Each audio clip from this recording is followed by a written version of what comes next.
Thanks very much for that introduction. I'm honored to present the Hugh Montgomery Award tonight. This award, named after legendary CIA officer Hugh Montgomery, symbolizes the historic and unbreakable bond between the OSS and the CIA. Now, of course, among the highlights, as just mentioned before, in the ambassador's illustrious career, both in the OSS and the CIA, was his participation in some of the most critical operations of our time, ranging from parachuting into Normandy with the OSS to his retrieval of a package with critical intelligence information from one of the outstanding agents of the Cold War, Oleg Penkovsky, a retrieval that involved the ambassador, as many of you have heard many times before, climbing on a bathroom sink in the U.S. ambassador's residence in Moscow and breaking that sink. But still, Ambassador Montgomery got that information in spite of that. Now, Tom Higgins has also been involved in a vast number of important operations during his career, both in overseas and domestic posts, especially those against our hardest targets.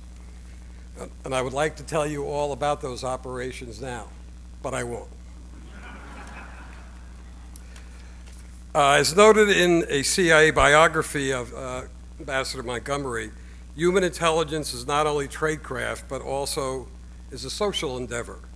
Personality, character, and charisma help forge lasting relationships. And Ambassador Montgomery made lots of close friends over the years, including important figures who could be of service to the country. Like the ambassador, Tom Higgins knew that contacts were essential to intelligence gathering, whether these contacts were potential recruitment targets or otherwise could contribute to our operations. A native New Yorker, Tom seemed to know everyone in the city. My colleagues and I were constantly amazed at the range of his contacts.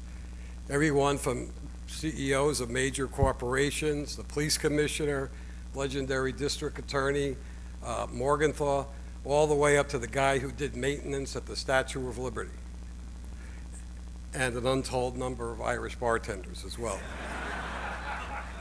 Now, one of my favorite stories about Tom and his contacts actually involves one of our former directors, George Tenet, who is here tonight.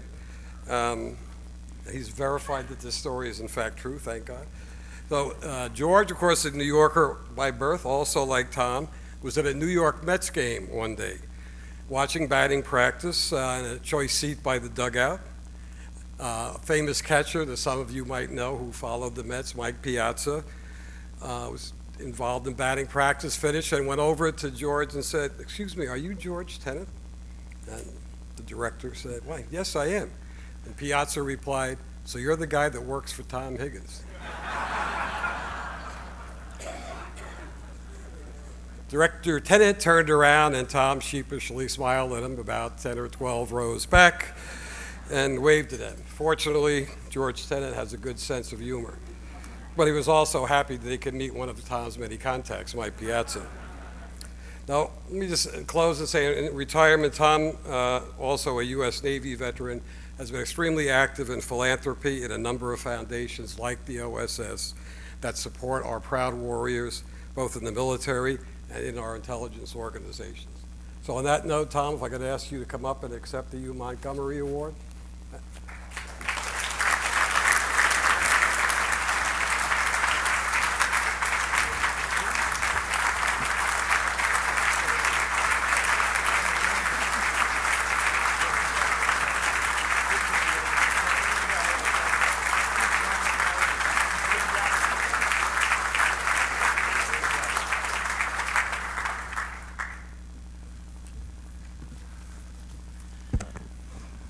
Thank you, Mike.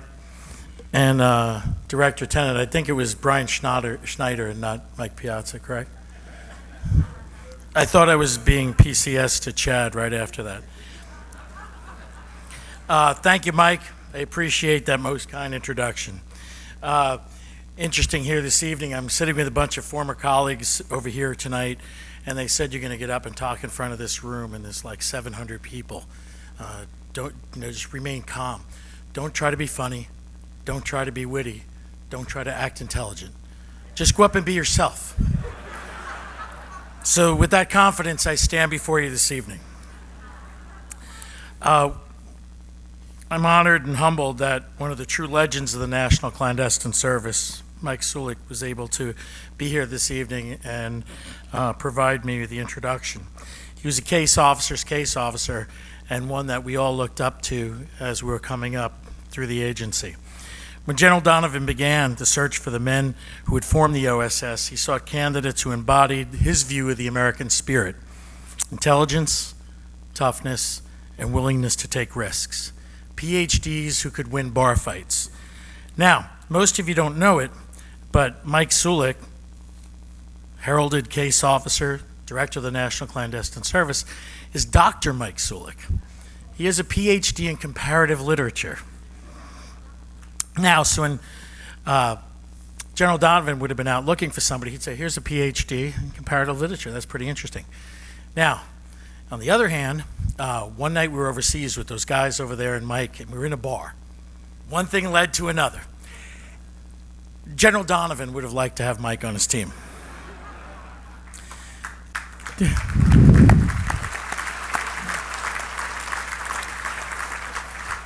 I'd like to offer my sincere congratulations to all the honorees this evening who embody the spirit of the OSS.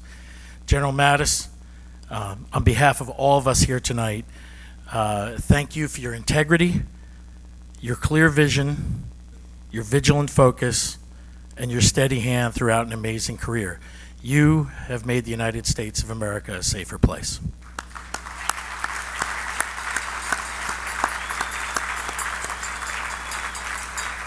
Thanks also to all who here tonight who have served, Special Forces warriors, intelligence operators. Thank you for what you've done. Thank you for what you're about to do. Now, this is a great gathering of what? You know, you look around the room, and here tonight are some of the most capable people on the planet. But yet, it seems like a family gathering, and it is. We are here, it's a sense of family. We're here to remember and honor those in our family who came before us. We're here to reflect on the shared legacy, traditions, and heritage. The Hugh Montgomery Award has special meaning to me. I knew Hugh well, and he was a mentor to me. As a junior officer in the waning days of the Cold War, you shared his insights and guidance on the operating environment I was about to enter. His guidance was right on the mark. As a mid-level officer, you again provided the insights and guidance on a broader level with more strategic complexity, and his advice led the team to success. Many years later, as a senior officer, you again shared with me his guidance and thoughts, and that guidance led to amazing results that the greater team hadn't seen in quite some time. You was always there, and he was always willing to provide what the mission needed. We in our community will forever be indebted to you, Montgomery.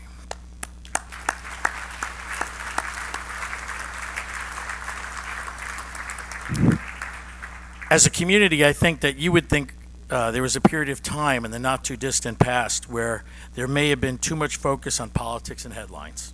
Now, I believe you would see our community is back on track. Professionals focused on the mission, and I thank the current serving leadership for that.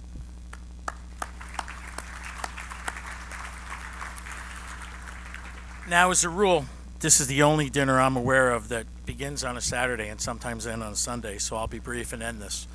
The OSS Society, a highly capable organization, has embarked on a most noble project, building the National Museum of Intelligence and Special Operations. The museum will be much more than a traditional museum. It'll be about the ideas that have guided our national destiny. I ask you to learn more about it from the information provided you here tonight, and I ask you also to support it. Lastly, I most humbly accept this award tonight, but only I do so on behalf of those brave men and women that went before me, those I served with, those serving now, and those who are yet to serve. Thank you. God bless the United States of America.